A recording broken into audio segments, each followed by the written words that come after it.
From his speech after inauguration as deputy president, it was clear that Rigathi Gachagua was a sharpshooter who would never shy away from speaking his mind, rubbing his detractors the wrong way. Throughout his 2-year tenure as the second in command, Gachagua has been accused of antagonizing fellow leaders with his remarks about government being a shareholding company forming part of the 11 charges against him. The impeachment proceedings appeared to be Gachagua's moment of coming to reality with his past.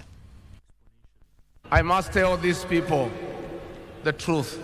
From now, you don't have to talk with each other through the WhatsApp for fear of being recorded and persecuted by state agencies. Rigathi Gachagua during his inauguration speech at Kasarani Stadium in September 2022.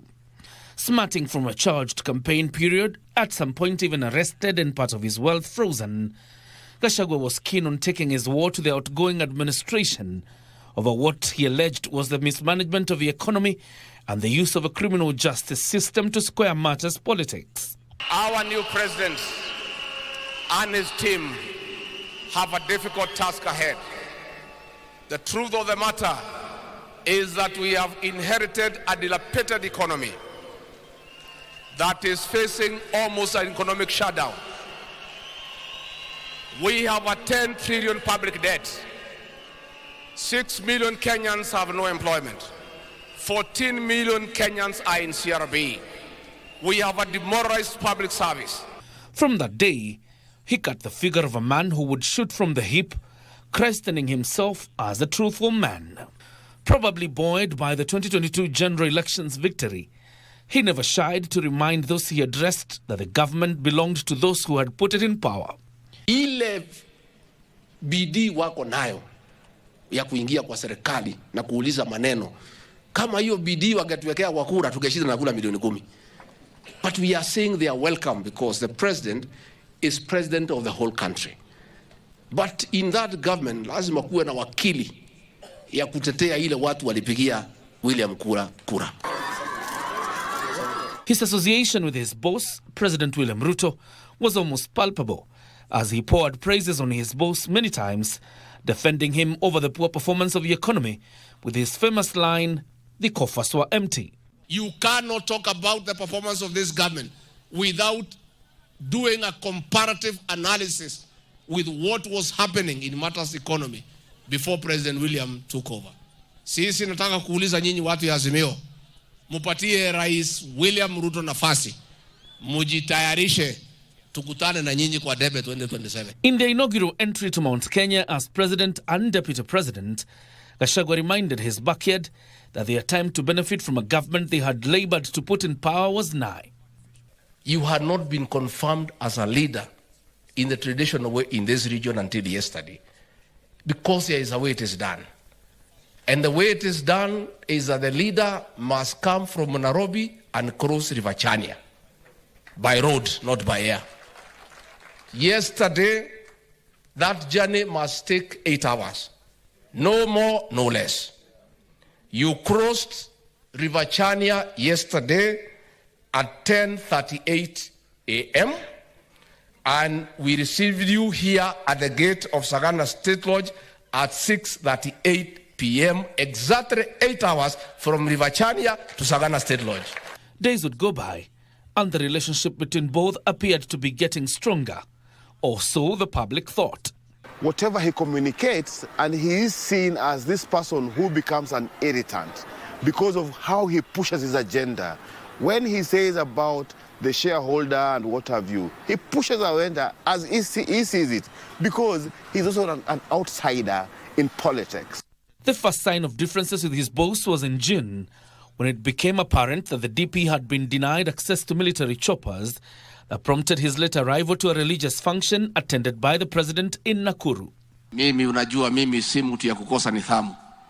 Mimi nilikuwa officer wa uniform, and in your government I'm the most disciplined person. Nilichelewa, I had matatizo with my transport arrangements.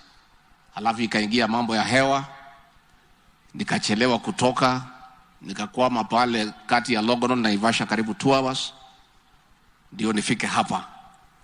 A week later, Gachagua would board a Kenya Airways commercial flight to Mombasa instead of a Kenya Air Force jet reserved for him.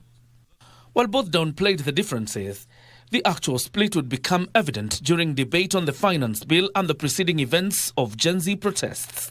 The Deputy President, though speaking through proxies, made it clear that the bill was not good enough. Siku hizi unasikiza watoto. Huwezi kutoa tu amri kwa nyumba. Now that the president has agreed, we engage. Tuanze kuongea. Tulete maneno chini. Our young people, we have heard you. We'll engage you. You have some valid points. We'll also share with you what we know.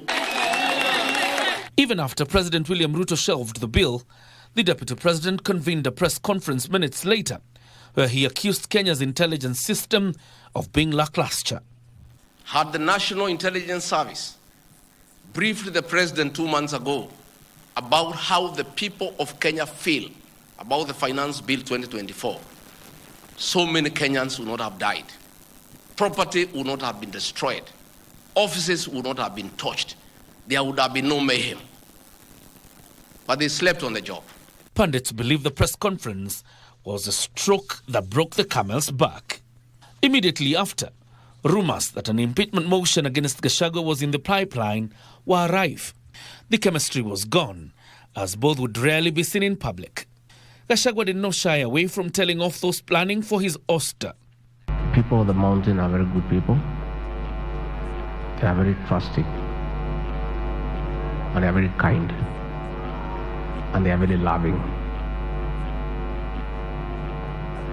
They return love with love. They return kindness with kindness. They are very forgiving, but they don't forget. And I will tell you a very simple thing, that we as a community are not known to stand and look at things. For every action, there will be a reaction.